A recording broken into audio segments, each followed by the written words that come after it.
Millionaires यानी कि करोड़पति लोग, उनकी ऑन एन एवरेज उनके पास अलग अलग टाइप के इनकम्स होते हैं। अब किस किस तरह के इनकम्स उनके पास होते हैं, उन चीज़ों की आज के इस वीडियो में हम बात करेंगे। तो होप करता हूँ कि आपको कुछ अमेजिंग वैल्यू इस वीडियो से देखने को मिले।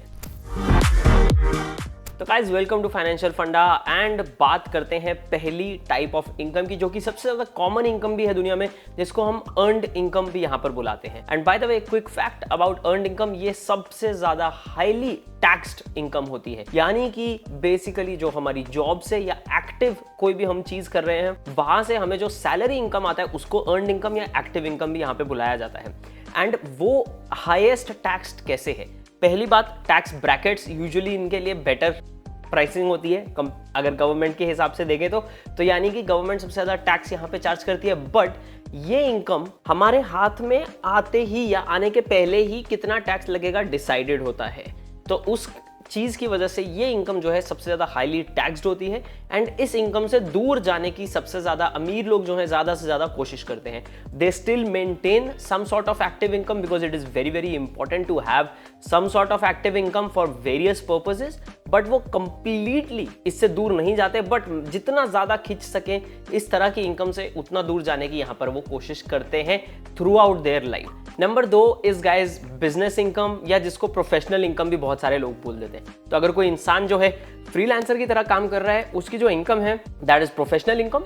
एंड इसमें थोड़ा सा कम टैक्स होता है, यानी कि अगर आप प्रोफेशनल इनकम यहां पर बना रहे हैं तो आपको एक x amount of percentage he maximum allowed होता है एज कॉस्ट शो करने का। एंड बाकी का जो पेमेंट होता है उस पर आपको टैक्स भरना पड़ता है। तो आपको कुछ लिमिटेड एक्सपेंसेस बेसिकली आप यहां पे निकाल सकते हो। तो फॉर एग्जांपल, लेट्स से मैं यूट्यूब वीडियो बना रहा हूं एंड मैं एज अ फ्रीलांसर या एज अ सोल प्रोप्राइटर ये यूट्यूब वीडियोस को बना रहा हूं यहां पे, और मेरी ये प्रोफेशनल इनकम में आता है। तो मान लो मैंने 50,000 रुपए का कोई कैमरा खरीदा और मैंने 2 लाख रुपए बनाए, तो 2 लाख में से मैं 50,000 डिडक्ट कर सकता हूं, क्योंकि मेरा कैमरा जो है मेरे काम के लिए यूज हो रहा है, तो that can be an official expense. तो मैं 50,000 विड्रॉ करता हूं तो मुझे 1.5 लाख पे ही टैक्स देना है।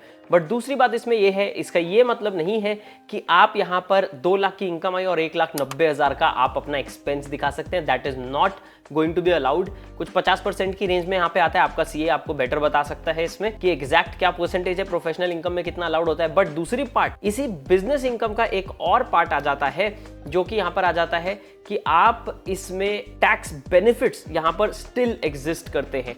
तो जो सैलरीड क्लास को या जो अर्नड इनकम के लिए आपको टैक्स बेनिफिट्स अवेलेबल थे, वो यहां पे भी अवेलेबल होते हैं even after doing your expense reductions. And it makes for a better taxable income. Plus of course आपको यहां पे थोड़ी सी फ्लेक्सिबिलिटी यहां पे मिल जाती है। सो बहुत सारे लोग जब वो एक तरह का सेल्फ रिलायंस एंड अपनी एक्टिव इनकम से दूर जाने की कोशिश करते हैं, this is the first type of income that they get into. Oh by the way, एक क्विक तरीका और भी हो सकता है इस बिजनेस इनकम को देखने का। वो इसमें ऐसा है कि सिर्फ प्रॉफिट इज टैक्स्ड। तो आप एक्सपेंस निकाल लो, प्रॉफिट के ऊपर टैक्स लगेगा, उसके बाद आपका जो है प्रॉफिट या प्रॉफिट आफ्टर टैक्स या इनकम आफ्टर टैक्स यहां पर आता है। Number 3 type of income is guys interest income. Now ये इंटरेस्ट इनकम आप में से बहुत सारे लोगों को ऑलरेडी पता होगी। आपके बैंक अकाउंट में आपका कुछ पैसा पड़ा है, उस पर आपको कुछ इंटरेस्ट आता है, that is your interest income. आपके पास एफडी है, उसका कुछ इंटरेस्ट आता है, that is your interest income. Usually आपके स्लैब पे ही टैक्स होता है, but it is fine, it is better, क्योंकि इसमें आपको काम नहीं करना पड़ रहा है। आप गवर्नमेंट बॉन्ड्स ले सकते हो, कॉर्पोरेट बॉन्ड्स ले सकते हो। रिटायर जब कोई इंसान होने वाला होता है तो स्पेशली उनको सजेस्ट किया जाता है कि आप बॉन्ड्स ले लो, आपका जो भी लमसम अमाउंट है उसको बॉन्ड्स ले लो, और आपको एक एक्स परसेंटेज एवरी ईयर आपको जो है इंटरेस्ट की तरह, इनकम की तरह आता रहेगा, तो आपको काम करने की जरूरत नहीं पड़ेगी। तो this is very close to that passive income. But यहां पर याद रहे, जो पैसा आपने लगाना था ना, वो पैसा पूरा का पूरा जमा करने के लिए पैसिव काम नहीं हुआ है, बहुत एक्टिव काम हुआ है शुरुआत में, उसके बाद वो यहां पर पैसिव हो गई है। तो एफडी का इंटरेस्ट हो गया, बॉन्ड्स इनकम हो गई आपकी, ये सारी चीजें जो है आपके इंटरेस्ट इनकम में आ जाती। Number 4 is guys dividend income. Now dividend income में 2020 के पहले जो है 10 लाख रुपए तक कोई टैक्स नहीं होता था, और इतनी अमेजिंग चीज थी बहुत सारे लोगों के लिए। But now they are taxed unfortunately. But dividend income भी आपका जो शेयर होल्डर प्रॉफिट्स जो आपके साथ सर्कुलेट किए जाते हैं as a share holder stock market में, तो मान लीजिए आप स्टॉक मार्केट में कोई शेयर होल्ड करते हैं, हिंदुस्तान यूनिलीवर है, ऐसा कोई ना कोई आप शेयर होल्ड करते हैं, एंड आप उसको होल्ड कर रहे हैं, आप वो कंपनी जो है डिविडेंड डिक्लेयर करती है, तो आपको यहाँ पे आपके अकाउंट में डिविडेंड आता है, विच इज प्रीटी सिंपल। आप इसका जो तरीका है एंड जो पूरा का पूरा स्ट्रक्चर है वो आप इंटरेस्ट इनकम की तरह ही सोच लें। सिर्फ फर्क इतना है कि वो इंटरेस्ट होता है आपका, ये प्रॉफिट जो शेयर होल्डर्स में डिस्ट्रीब्यूट किया जाता है उसको डिविडेंड इनकम यहाँ पे बुलाया जाता है। And bye the way guys, अगर आपको ये वीडियो अच्छा लग रहा है तो लाइक बटन जरूर दबा दें। उम्मीद करता हूँ आप जो है चैनल पे सब्सक्राइब भी हो चुके हैं, क्योंकि आपको ये सारे वीडियोस पसंद है। तो चलिए चलते हैं अगली इनकम की तरफ। Number 5 is guys real estate kind of income. मैंने काइंड ऑफ क्यों बोला है वो मैं आपको बताता हूँ। तो रियल एस्टेट इनकम में शॉप्स हो गई, आपका रेंटल है, जो हाउस मान लो आपने कोई घर खरीदा उसको रेंट पे दे दिया है, वहां से आपको कुछ इनकम आ रहा है, रेंटल इनकम जिसको बोलते हैं। आपने कोई शॉप यहाँ पे खरीदी है उसको रेंट पे दे दिया है, this is one of the big ones. पूरी दुनिया में आप कहीं पे भी चले जाओ, जो मिलियनेयर्स है ना कहीं उनका एक अच्छा इन्वेस्टमेंट जो है रियल एस्टेट में रहता है, and especially cash flow generating real estate में रहता ही रहता है। तो इंडिया में shops are a great way to get into real estate. अगर आप थोड़ा सा अपना पोर्टफोलियो एक्सपैंड करना चाहते हैं तो कंसिडर कमर्शियल शॉप्स, जहां से आपको किसी तरीके का रेंट आ सकता है। बट इसके अलावा इक्विपमेंट वगैरह का भी एक रेंटल इनकम यहाँ पर जनरेट होता है। तो एक ग्रिप नाम की कंपनी है, आप चेकआउट कर सकते हो, वो आई हैव यूज्ड। एंड वो लोग क्या करते हैं, वो लोग they act as an aggregator. तो अगर किसी स्टार्टअप को कुछ सामान खरीदना है, स्टार्टअप उनके पास बाय द वे फरलेंको वगैरह भी जैसे उनके साथ काम करते हैं, तो फरलेंको को मान लो बहुत सारा फर्नीचर खरीदना है, वो फर्नीचर खरीदने के लिए फरलेंको को पैसा चाहिए। तो फरलेंको क्या करेगा, यहाँ पर आके डालेगा कि हमको खरीदना है, तो जो यूजर्स होंगे उस प्लेटफॉर्म के वो फरलेंको को पैसा देते हैं, एंड फरलेंको उस पर एक इंटरेस्ट यहाँ पर जनरेट करके देता है। तो इसको आप kind of rental, kind of interest income के बीच में समझ सकते हो। ऐसे और भी प्लेटफॉर्म्स होंगे आई एम श्योर। तो वो भी एक इंटरेस्टिंग चीज है जो निकल कर आई है। मैं जितने सक्सेसफुल लोगों को जानता हूँ वो इस तरह के किसी ना किसी प्लेटफॉर्म में थोड़ा बहुत रिस्क लेते हैं। ध्यान रहे guys, this is extremely risky, but this is something that they do. They try and make their money work for them as opposed to them working actively for money. याद रहे, active income, earned income सबसे ज्यादा highly taxed and सबसे ज्यादा time consuming. जितना आप ज्यादा पैसा बनाओगे उतना आप रियलाइज करते जाओगे कि पैसे ज्यादा टाइम इंपॉर्टेंट है, अपनी फैमिली के साथ टाइम इंपॉर्टेंट है। तो they try to minimise their time being wasted to get money. They try and use their money to get more money. Number 6 is guys royalties and asset based income.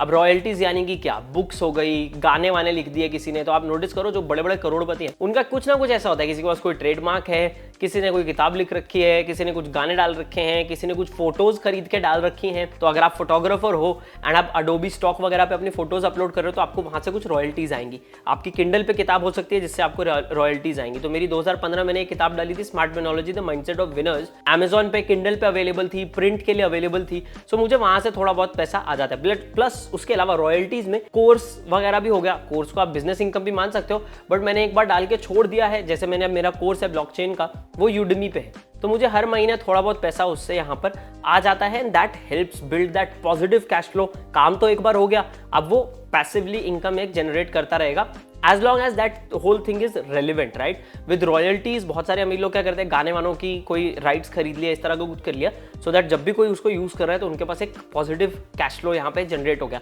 And आप एक चीज notice करो, यहाँ सारी चीजों में एक common theme है। वो कॉमन थीम ये है, extreme focus and pressure towards cash flow. छोटी छोटी हर चीज में कैश फ्लो इंपॉर्टेंट है, and cash flow is again extremely important. Bye the वे, अगर आपने रिच डैड पुअर डैड नहीं पढ़ी या रिच डैड पुअर डैड की कैश फ्लो क्वाड्रेंट नाम की किताब नहीं पढ़ी तो जरूर चेकआउट करें। लिंक जो मैं आपको अमेजॉन का लिंक नीचे डिस्क्रिप्शन में दे दूंगा, आप चेकआउट कर सकते हैं। आई थिंक वो बहुत अच्छा आपको एक इन्फॉर्मेशन दे सकता है कि करोड़पति लोग जो हैं वो किस किस तरह की इनकम बनाते हैं, क्यों उस तरह की इनकम की तरफ ज्यादा जाते हैं। Number 7 guys is the most common way amongst millionaires and billionaires of how they've made money. They've made money through capital appreciation in their business. So 7th, this is the most difficult, क्योंकि इसमें हो सकता है आपको 10 साल मेहनत के लग जाएं, यानी कि आप 9 to 5 जॉब ना कर रहे हो, बट आप सुबह 8 बजे से रात के 12-1 बजे तक काम कर रहे होंगे अपने खुद के बिजनेस में, उसको ग्रो कर रहे होंगे।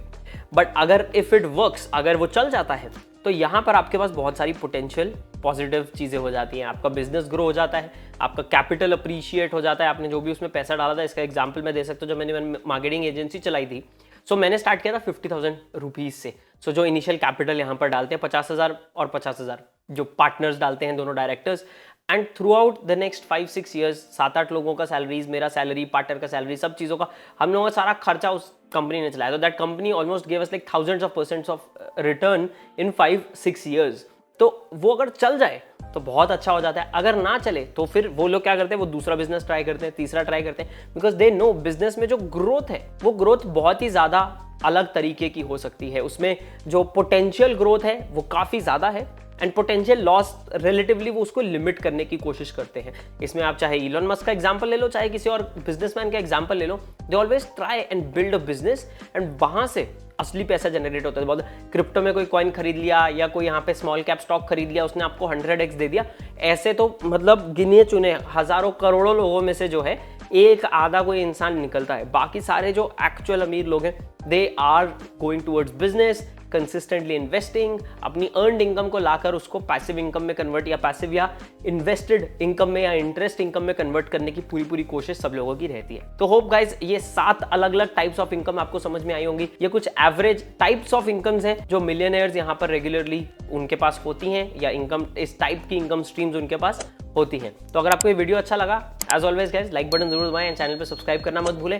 आपके कुछ प्रश्न, कुछ क्वेश्चंस अगर होंगे तो उन्हें नीचे आप कमेंट्स में भी छोड़ सकते हैं। Would love to answer those questions guys. This is Shivam signing off. मिलते हैं अगले वीडियो में, तब तक के लिए बाय एंड टेक केयर।